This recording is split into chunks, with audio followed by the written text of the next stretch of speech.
Mark Cuban's worst mistake ever, 2023. Hey guys, today we're going to be talking about Mark Cuban's worst mistake ever, 2023. Let's get right into it. Mark Cuban continues to dwell on the decision to let Steve Nash go from the Dallas Mavericks almost 2 decades ago.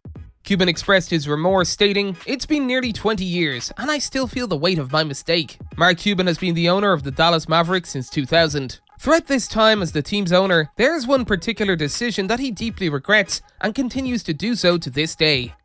In a September interview with OSDB Sports in New York City, Cuban admitted his regret, and it seems that his feelings on the matter have not changed since then. If asked today, he would likely give the same response, as he has repeated it many times before.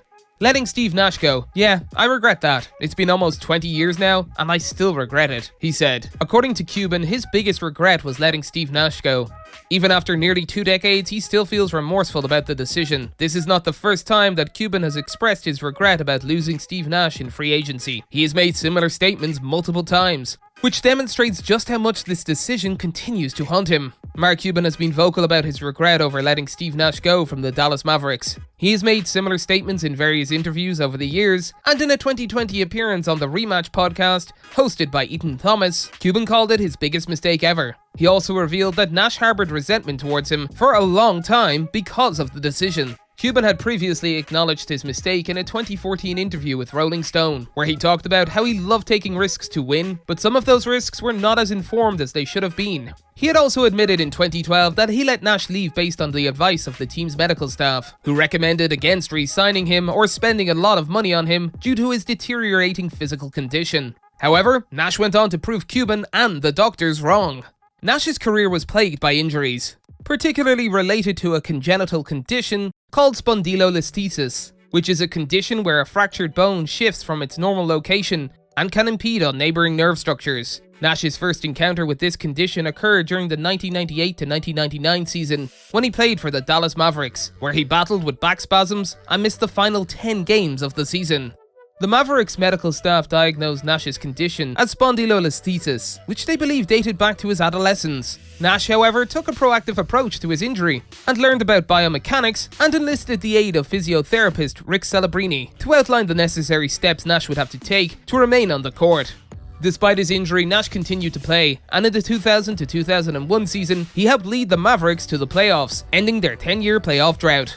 Nash continued to excel over the next 2 seasons, leading Dallas on 2 extended playoff runs, including the 2002 to 03 season, where the team won 60 games before losing to the San Antonio Spurs in the Western Conference Finals. Throughout this time, Nash battled with illness, fatigue, and shoulder soreness, but played in every single one of Dallas's 192 games.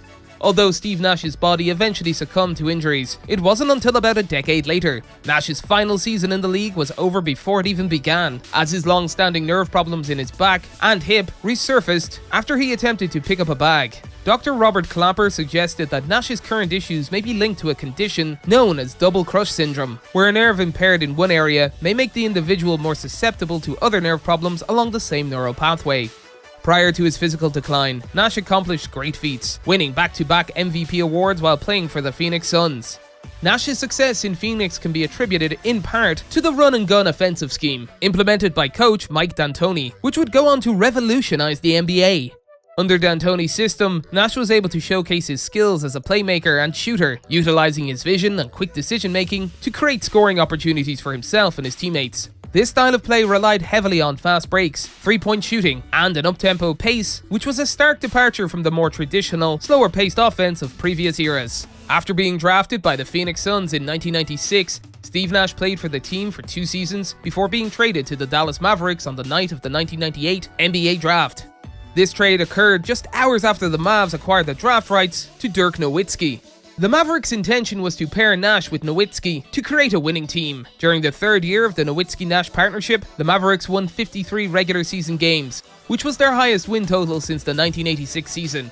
This ended a 10-year playoff drought, and they advanced to the 2nd round. In the following season, the Mavericks broke their franchise record by winning 57 regular season games.